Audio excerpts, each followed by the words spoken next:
Hello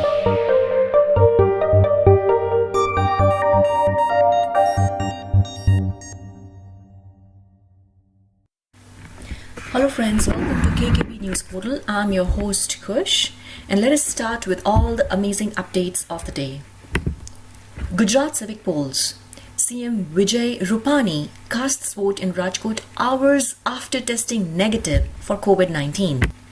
Jamnagar recorded the highest voting at 38.7%, Surat recorded 33.6%, Vadodara 33.4%, Bhavnagar 32.7%, Rajkot 30.6% and Ahmedabad around 29%.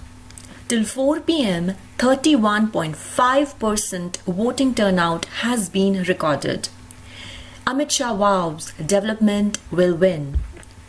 India signs $50 million defense deal with Maldives to boost maritime capabilities of island nation.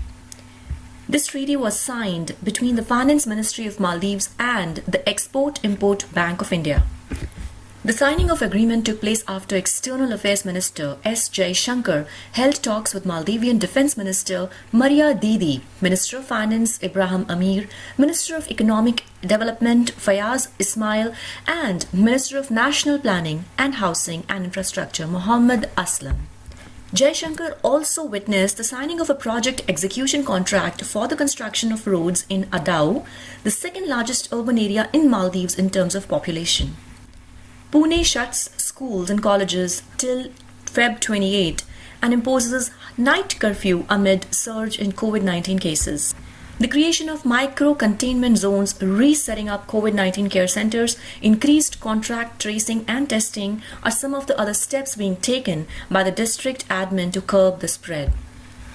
AIIMS Chief of Delhi, Mr. Randeep Guleria, mentioned that herd immunity is very difficult to achieve amid the mutant COVID-19 strains. He also said that no sero surveys have been conducted so far that suggest that India is anywhere near achieving the herd immunity. He added, and one should also remember that large number of people have had mild infections, and we do know that those with mild infection tend to have less antibodies production. Their antibodies tend to wane over a period of time. Herd immunity is said to have been developed in a population segment if at least 50 to 60% of those are found to have the presence of antibodies. Majority of people who become immune to virus act as a protective layer between the infected person and the unaffected person, thereby breaking the chain of viral transmission. We will have better vaccines as time moves on and as research moves on. But right now, we should take what we have if we want to really make sure that the situation in our country does not deteriorate, he added. Two more MLAs of Congress DMK alliance in Pondicherry, K. Lakshminarayanan and DMK legislator Venkatesh, resigned on Sunday, delivering yet another jolt to Chief Minister V. Narayanaswamy a day before he is scheduled to face a floor test in the assembly to prove his majority. Bengal BJP chief Dilip Ghosh's convoy attacked in Barasat during the Parivartan rally. When the BJP accused the Trinamool Congress of attacking the rally at Minakha, the TMC denied the charge and alleged that BJP workers ransacked its party office in the area. Ahead of assembly polls in 5 states, Narendra Modi addresses BJP strategy meet in Delhi. On Saturday, JP Nadda had chaired meetings of the party's national general secretaries and also general secretaries of the states. South Africa asks the Serum Institute of India to take back 1 million vaccines as they think that it offers minimal protection against the coronavirus variant dominant in the country, as per the clinical trial that happened. I'm proud of 21-year-old Disha Ravi, a martyr and not a propagandist, says Jal Shakti Minister. Jal Shakti Minister Gajendra Singh Shekhawat on Feb 15 took a dig at those pointing to the young age of Disha Ravi, the climate change activist arrested for allegedly editing a toolkit on farmer protests. Toolkit is a document to raise awareness about ongoing protests by Indian farmers.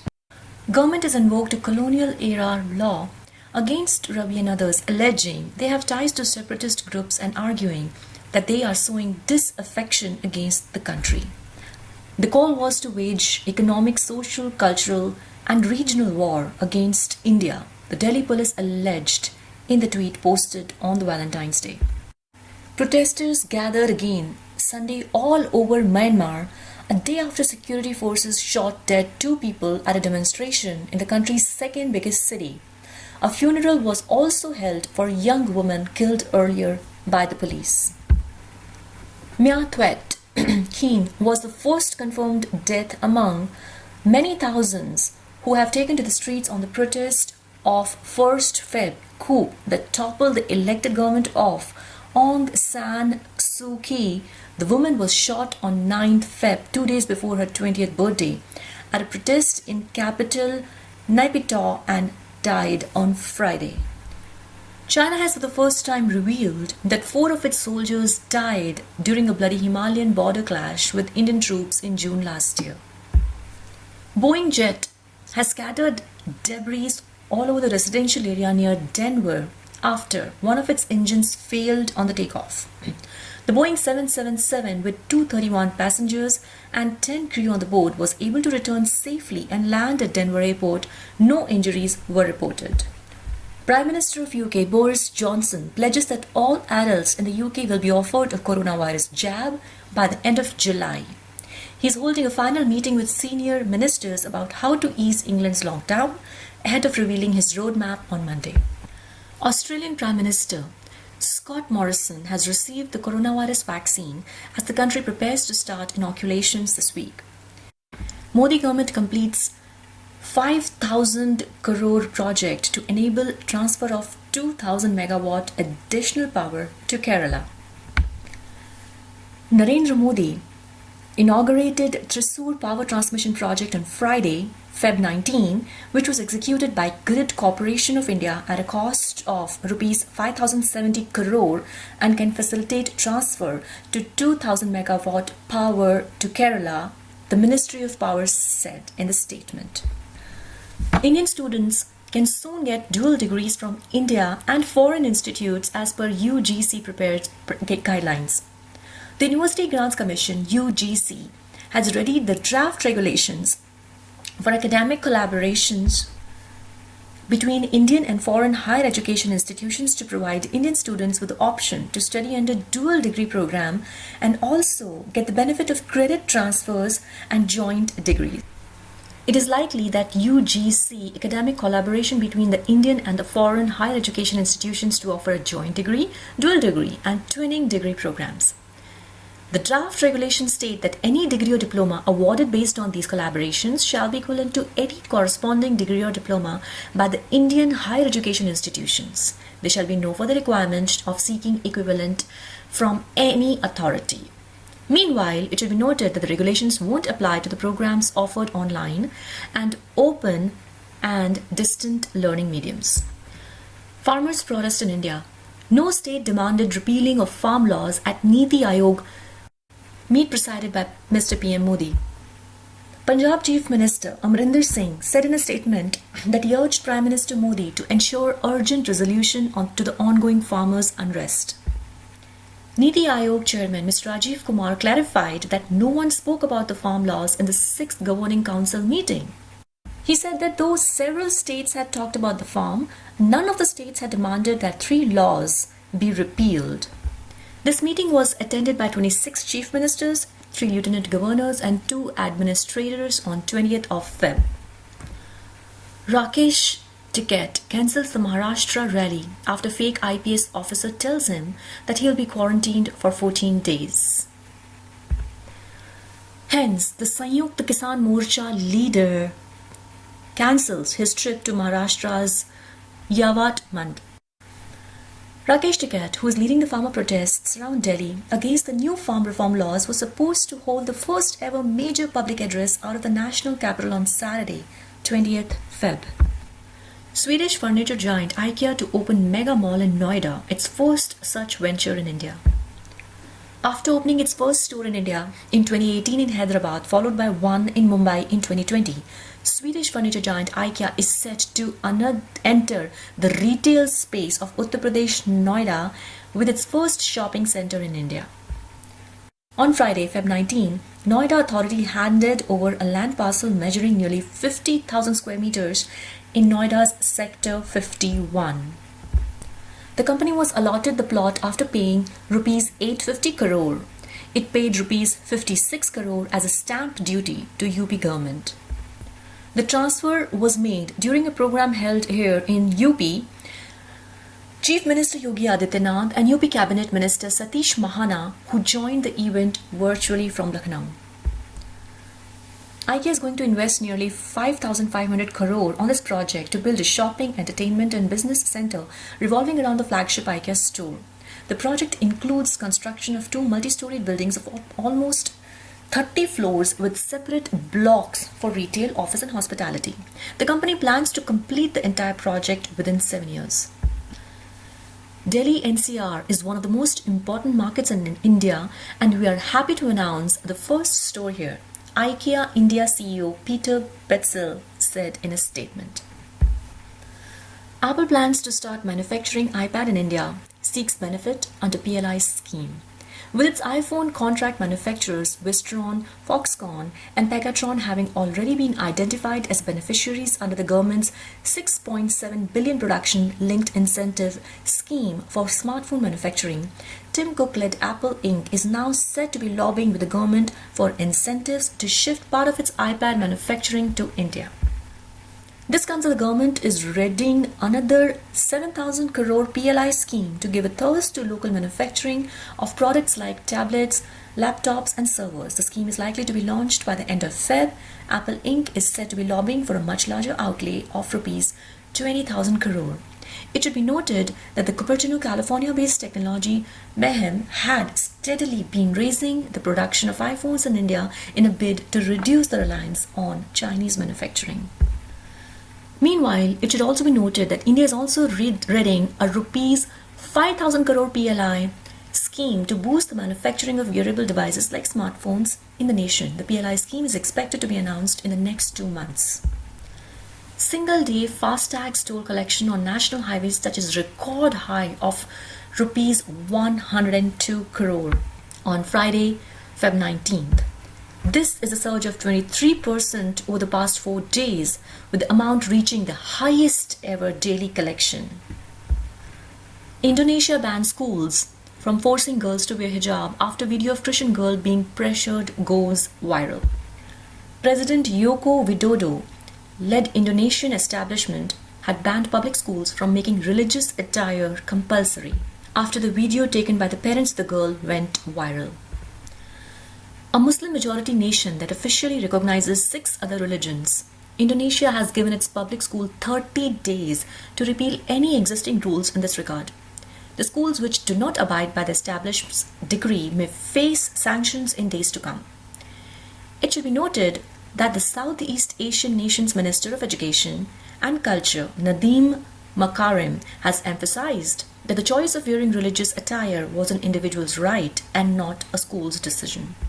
Modi government rolls out red carpet for Ghulam Nabi Azad at an official event. Senior Congress leader moves closer to BJP.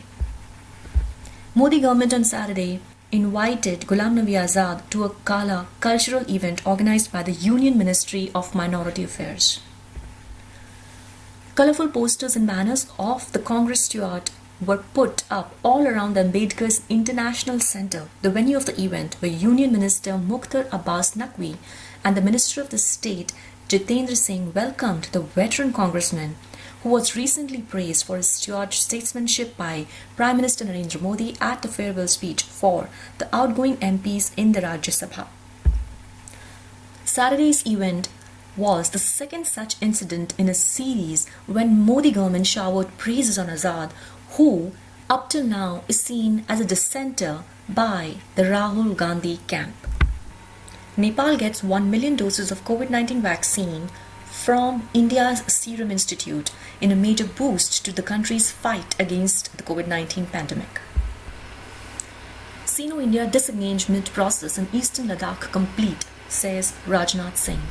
The disengagement process by India and China in eastern Ladakh is complete after 9 rounds of diplomatic and military level talks between the two neighbors, Defense Minister Rajnath said here on Sunday as he hit out at the Congress for doubting Indian soldiers' bravery. The country will not allow any unilateral action on its border and will pay any cost to thwart such attempts, he told the BJP States Conference here. Chandrayaan-3, India's third mission to moon, is likely to be launched in 2022, ISRO chief K. Sivan has said. The COVID-19 lockdown has hit several projects of Indian Space Research Organization ISRO, including Chandrayaan-3, which was scheduled to be launched in late 2020, and Gangayaan, the country's first manned space mission. Unlike its predecessor, Chandrayaan-3 will not have an orbiter. We're working on it. It is the same configuration like Chandrayaan-2, but it will have no orbiter. The orbiter launched during the Chandrayaan-2 will be used for Chandrayaan-3 instead. With that, we're working on a system and mostly the launch will be next year in 2022, said Sivan. Uttarakhand glacial burst. Indian Navy Air Force conduct joint operation to measure depth of glacial lake in Tapovan. The temporary water body was formed after sediments that the catastrophic flash flood earlier this month brought down, blocking the mouth of the stream that joins the Rishiganga River. According to Central Water Commission, the lake is 400 meters in height, 20 meters wide and 60 meters deep. The data will help scientists to determine the pressure on the mud wall of the dam. Prime Minister Narendra Modi launches a Mahabhanu Brahmaputra project and lays foundation stone for the 2 bridges in Assam. This inland waterway project has laid the foundation stone for 2 bridges across the Brahmaputra river, fulfilling the long pending demand of Northeast. To mark the launch of Mahabhanu Brahmaputra, he inaugurated the RoPax vessel operations between Nimati Majuli Island, North Guwahati and South Guwahati, and Dhubri Hastamagiri, while laying the foundation stone on the inland water transport terminal at Jojigoba and various tourist jetties on Brahmaputra, and launched digital solutions for the ease of doing business. India's first ever lithium refinery promises to strengthen country's electric vehicle battery push. India's discovery of local lithium deposits has stirred considerable interest in the new year. For its lithium battery needs, India was relying on imports from China, Hong Kong and Vietnam over years. E. Sridharan, a famous metro man of India, is set to join Bharatiya Janata Party. Ilatavapil Sridharan is retired officer of the Indian Engineering Services, earned a Metro Man title for his groundbreaking work in building the public transport in India, particularly the Delhi Metro, as well as the Konkan Railways.